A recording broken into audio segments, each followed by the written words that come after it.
Hey everybody, welcome back to my channel, or if you are new here, then welcome. My name is Julie and I do motherhood, lifestyle, vlog type videos on this channel. And if you like what you see, please hit the subscribe button down below. We would love to have you become part of our family.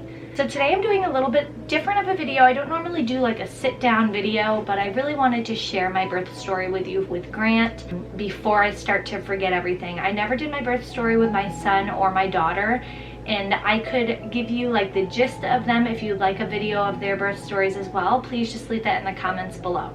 So we'll start off. I woke up, I think it was about 3 in the morning, and I was full term. I started having contractions, and that was really normal for me waking up at 3 a.m. I did that like most of my pregnancy.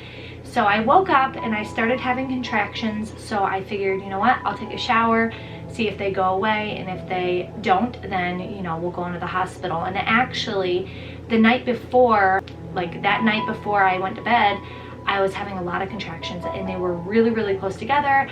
I was like freaking out, making sure everything was packed, and then all of a sudden they just stopped. So I went to bed, and when I woke up at 3 in the morning, I started having them again, and they were strong enough to wake me up.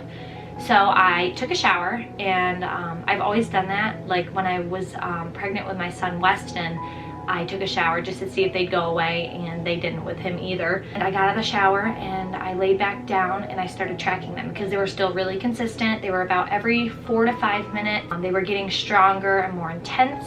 So it was about 4:30, I think, when I called the doctor. I'm trying to remember correctly. And if you guys want the exact times, go and check out our labor and delivery vlog, because that has more like in-depth of times.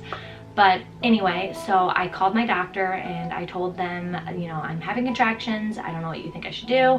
And he said, go right in. And it's funny because no matter how many babies you have, every labor is so different. So it's so hard to know, like, is this the real deal or not? Is anybody else with me on that? Because I just feel like sometimes it's so hard to determine if this is the real deal. So I had only gone to the hospital one other time, other than the time that I actually went in and had him.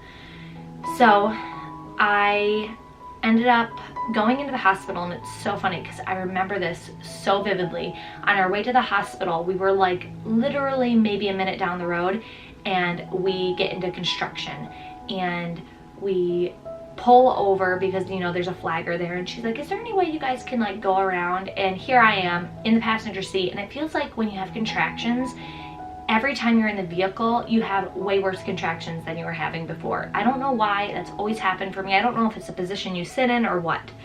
So we end up telling the lady, like, no, there's no way we can turn around. There's no way we can go around. We need to get to the hospital now. She's in labor. We need to go. And she was like, oh my gosh, okay, hold on. So she walkies the guy at the other end of the construction, and she's like, there's a girl that's in labor. She's trying to get to the hospital. Can you just stop all traffic right now, and I'm gonna send her on her way.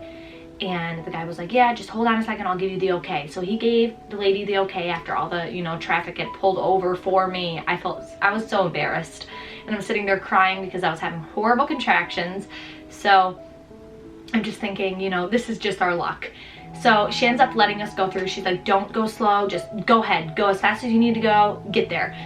We get to the hospital, and need I mention, that week before, my doctor said that I was like 3 centimeters dilated, I was fully, you know, thinned out, and I would have the baby anytime. So I get to the hospital, they put me right into my own room. They didn't even put me in triage, and I'm not really sure why. But I get into the room and they check me, and she's like, you're like maybe a 1. And I was like, what? Because when I got to the hospital with my son, my other son, Weston, I was 7 centimeters dilated, and these contractions were way worse than they were with Weston. So I was just like, there's no way. Like, he told me I was 3 centimeters dilated last week. How in the world am I down to a 1? So I guess everybody kind of has their own interpretation on how many centimeters dilated you really are.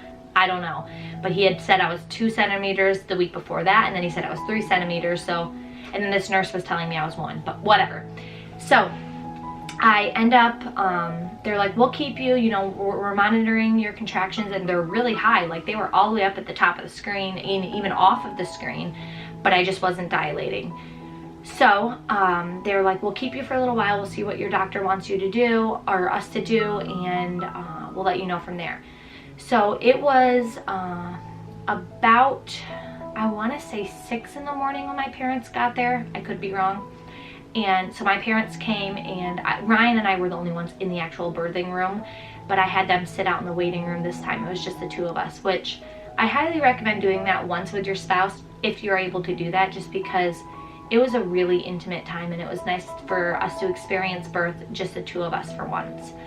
They waited out there, and we were just waiting for answers. They kept checking me, and I wasn't really changing. I was maybe like a 1.5, and then I got up to like a 2, but I wasn't progressing really quickly. And it was about, I want to say 10 o'clock, and my doctor called the nurses. He wanted to know how I was progressing, and she said, things are moving really slow. Is there anything you want us to do? And he said, why don't we start an induction, if she's okay with that. And I was so adamant about not wanting to get induced, but I was like, you know what? I'm in this now. I'm not going home. I'm not getting sent home. I was supposed to have a doctor's appointment in like an hour. So I was like, let's do it. Let's start the induction. So they did. They started the Pitocin, and I started progressing more and more, but I was still not dilating like too crazy fast. It was just a really slow process. But the contractions, when they did come, they were really, really painful. It was about, I want to say 1 o'clock maybe. I'm not really sure. And he broke my water. He came right in, and he's like, hey, do you want to break your water? And I was like, yeah, I guess, sure. I was not expecting it.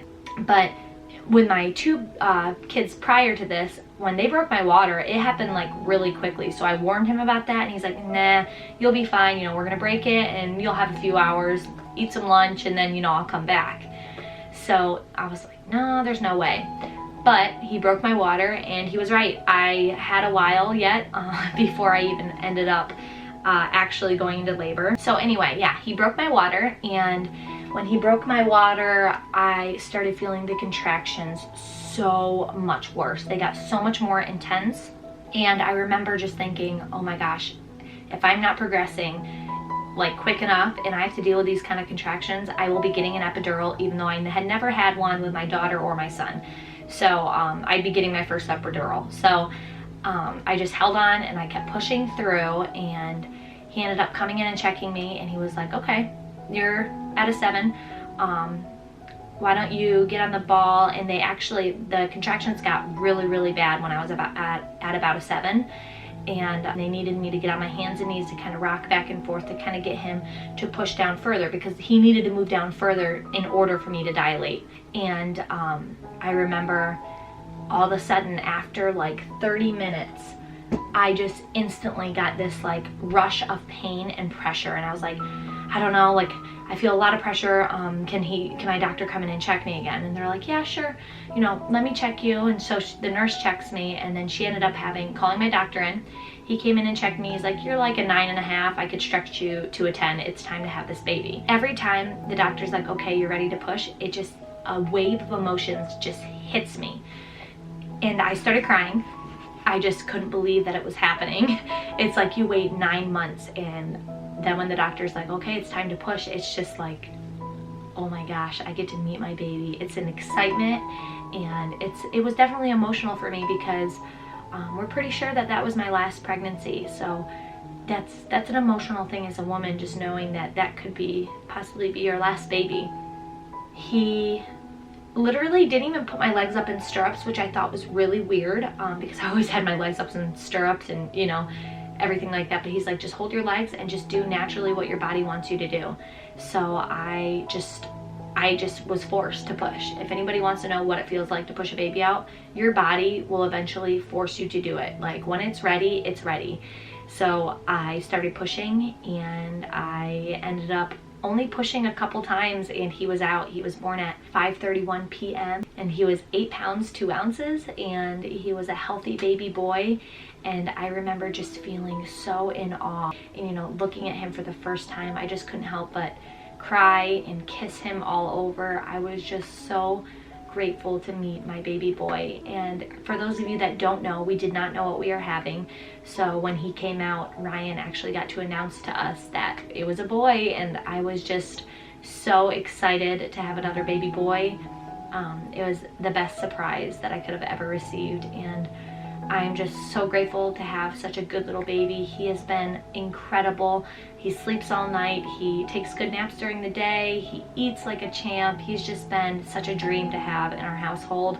The kids just love him so much, and they just loved being a big brother and a big sister. But yeah, that's basically my birth story. There's not much more to it.